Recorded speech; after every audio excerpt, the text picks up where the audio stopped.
And now, it's time for another Dice Tower review with the Game Boy Geek. Hello my friends, this is the Game Boy Geek here. Today we're going to take a look at Racco. Now here's another game that I used to play together with my grandma when I was a kid for hours upon end. I think we even wore out the cards. We played this game so much. So as a Christmas gift, my mom got me a version of Racco to bring back the nostalgia.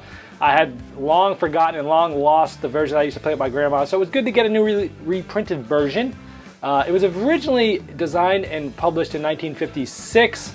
This one was printed in 2010 by Hasbro, so it's still out there, it's still around. It's been around for a long time. But for what reason? Well, let's find out. Let's check out the components and see what I think about it.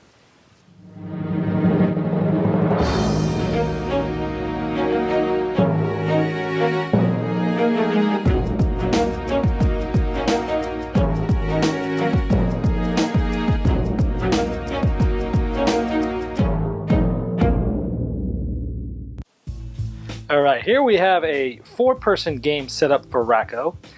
And as you can see, the cards are already dealt. When this game is dealt, essentially 10 cards are dealt one at a time around, just like normal cards, and they get placed in order from back to front. So the cards have just been dealt. We have a draw pile and a discard pile. And let's assume this was the person that dealt, and so it's now this person's turn because it goes clockwise to start it off. Now, the object of the game is to get your numbers in order from lowest to highest, all the way from bottom to top. The first person to do that calls Racco, and they win that round and get 75 points. Once you get to 500 points, you've won the game. Now, when the round ends, you see these numbers here that are different points, 5 points for each one going back. Essentially, when the round ends, you get as many points as how many cards you have in order.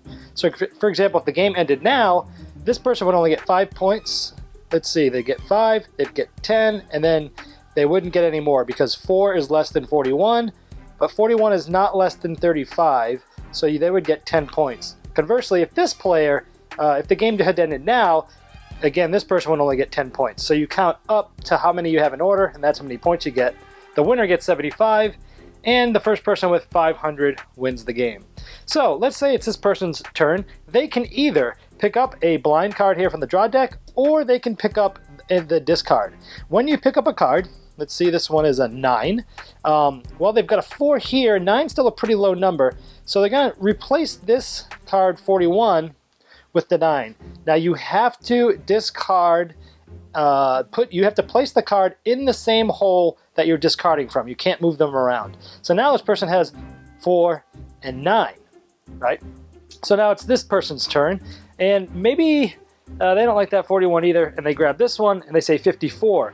Well, that's kind of a high number. Maybe we're going to put that way towards the back. So I'm going to take the 42 out and put the 54 here. So every time you play a card, essentially you're going to be either picking up from here and replacing a card, or picking up from here and replacing a card. If the draw deck ever gets empty, you essentially shuffle these cards here, and that becomes the new draw deck. And you just keep doing that around and around till one person has all of them in order and they yell Racco. And that's pretty simple. That's how it's played. Well, do I still have the same enthusiasm I did as a kid? Unfortunately not.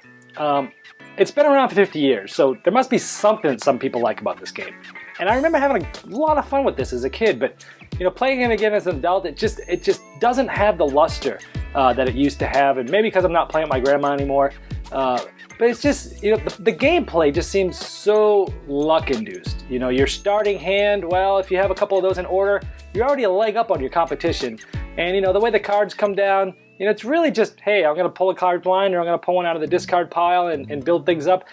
Yeah, there's some decision making there. Do I pull this one or this one? And it's very light decision making. There's not a whole lot of educational value you can get out of this either, which is sometimes what I look for in a game if it's not very exciting. Maybe there's a good teaching moment.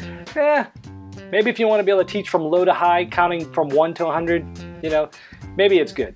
But there's just too many good games out now that are for ages 8 and up, 2 to 4 players that plays within a half hour, like Forbidden Island and Ink and Gold and Escape the Curse of the Temple. And There's a lot of them out there that are much more fun than this, that have some good decision making. I'm just not that excited about it. There's just too much random luck. I'm not sure why it's been around for 50 years. Again, it must have had something there because I played it a lot as a kid, but maybe just the games have gotten better and there's way more good competition out there to go for. So that's what I think about Racco. I can't really recommend it. I'd rather be doing something else with 30 minutes with an 8+ with 2 to 4 players. There's just way too many good games out there to unfortunately be wasting it on this. Thanks so much for watching the Dice Tower videos. Find more great videos and reviews as well as our top-rated audio podcast at Dicetower.com. You can also find other great shows at Dicetowernetwork.com. I'm Eric Summerer, and you've been watching The Dice Tower. The Dice Tower is sponsored by Cool Stuff Inc., where you can find great games for great prices. Cool stuff in stock. Check them out at CoolStuffInc.com.